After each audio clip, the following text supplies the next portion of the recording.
Okay, now we are to discuss the concept of the Kirchhoff's voltage law. So we also call this as the KVL because it is the voltage law, KVL.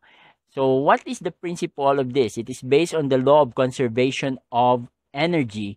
Ibig sabihin, kung ilan daw ang pumapasok na energy, yun din yung lumalabas. Therefore, Kirchhoff figured that if that is so for the energy, then we can also say that the summation of voltage drops is also equal to the summation of voltage rises. No? At any loop, it should be true that the sum or the summation of voltage drops should be equal to the summation of voltage rise. Now, let us consider identifying what is a voltage drop and what is a voltage rise. So, suppose you have a element with a voltage with polarities plus and minus.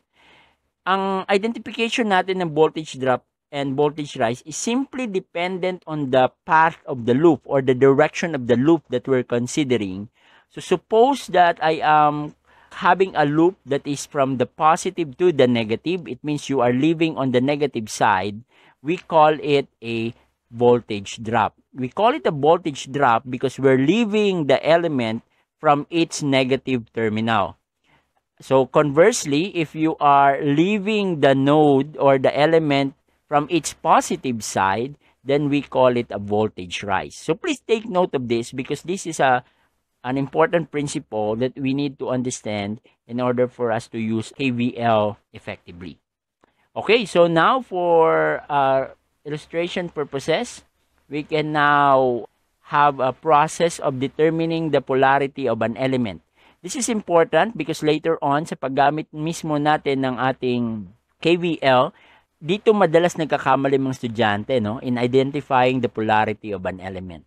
So suppose we have an active element, it is not a problem because it has already a polarity that is innate within itself. So lahat ng voltage sources naman ay merong plus and minus na. So kung bilog ang kanyang symbol na ginamit, merong plus or minus yan sa loob. Kung ito naman ang ginamit nating second symbol for the battery or the voltage source, then yung mas mahabang line would be the positive and smaller line would be the negative. So hindi problema kung active element. How about pag passive element such as a resistor? Dito, ang key is understanding the flow of current. For step 1, we have to assign the current. We just have to arbitrarily choose it. Ibig sabihin, identify mo lang. Pwedeng mali ka, pwedeng tama ka, walang problema yan. Just assume a direction of a current. It's your choice kung anong direction ng current na gusto mo. So in this case, we have a network that shows I1, I2, and I3. Once you are done with that, we will proceed now to step 2. So step 2, we are to identify the polarity based on passive conventional flow.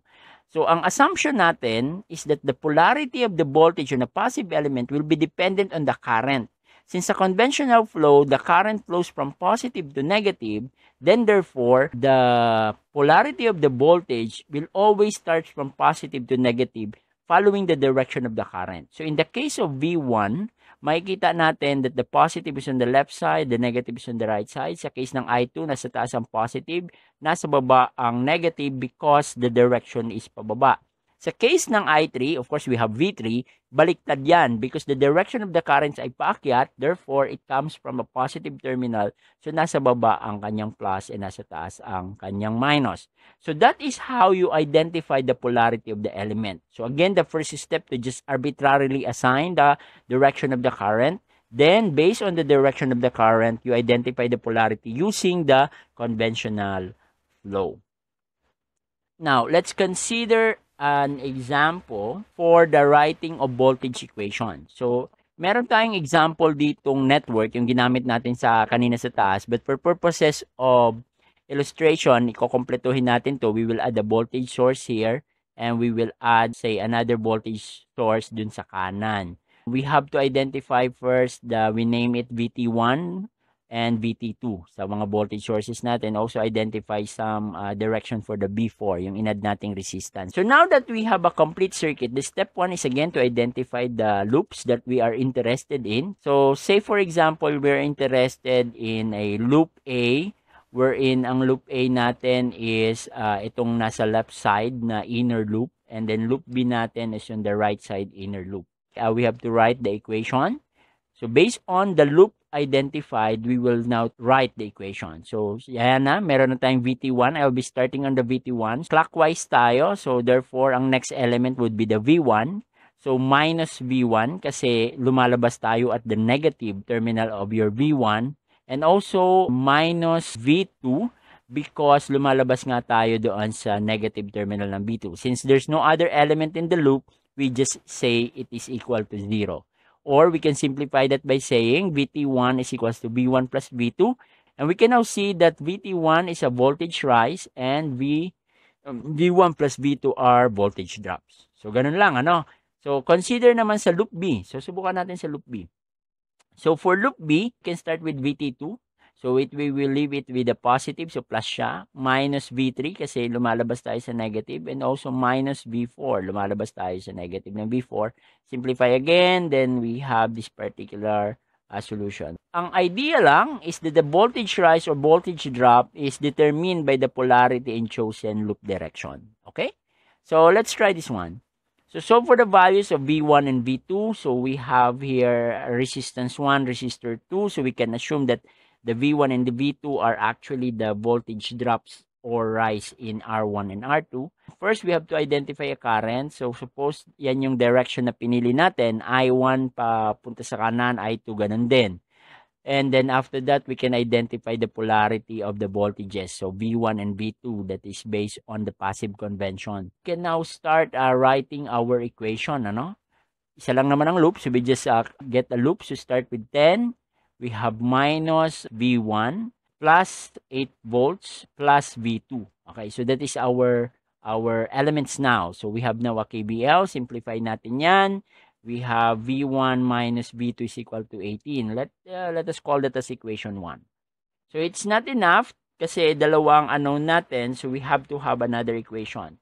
We can get that from Ohm's law. So by writing or creating a relationship between the voltage and the current. Susulat natin using Ohm's law lang that V1 is equals to I1 R1. Substitute the value of the resistance. So we have an equation that says for I1. So similarly for V2, that is I2 R2, then we have 2I2.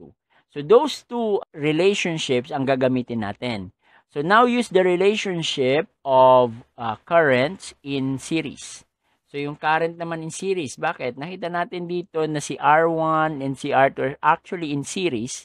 So we know that since they are in series, therefore I1 should be actually equal to I2.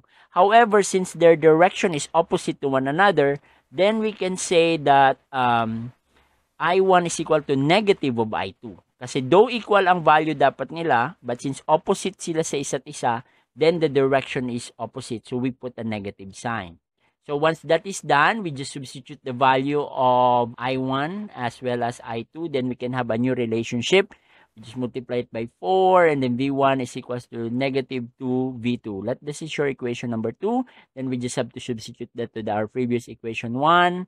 And once we substitute the value of V1 sa original equation, we can now see that our solution will be V2 is equal to 18 over negative 3 or simply V2 is equals to negative 6 volts. So that is now your answer for V2.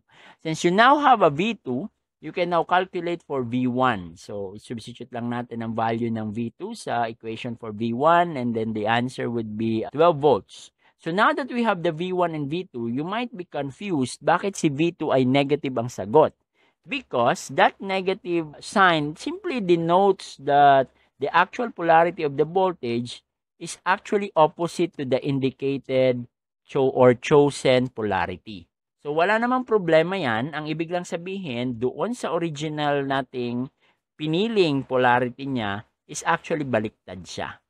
So you don't need to worry about it. It's just a note that yung pinili nating direction ng current is actually baliktad. That's why the polarity of the voltage is also negative. So pag negative, ang ibig lang sabihin niyan ay baliktad ang direction.